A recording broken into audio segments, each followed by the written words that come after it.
Oder ist er nicht frei?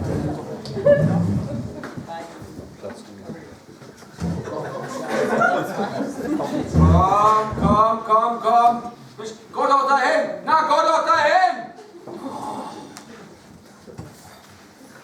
Jawohl! Oh, nee. Der tragt ja um 3 Meter kein Schönentor. Mensch, den mockt ja mit Oma! Mensch, den muss ich doch mocken.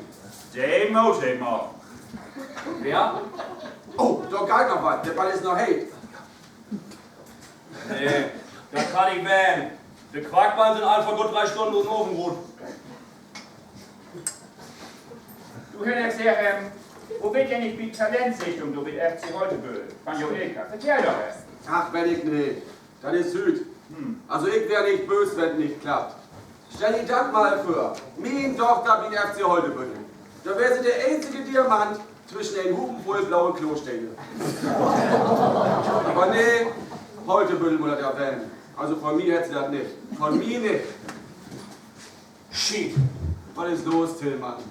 Ich hef nur so eine App auf mein Handy, da war mir wies, wann eine Waschmaschine tut im Keller fertig ist und abkommt. Mein Handy ist sozusagen über das Internet mit meinen Waschmaschinen verbunden. Eigens habe ich vor gut 5 Minuten melden müsst. Man hier, nix. Na und? Die Backofen-App scheint aufwiesen, dass du die Blechkuchen fertig ist.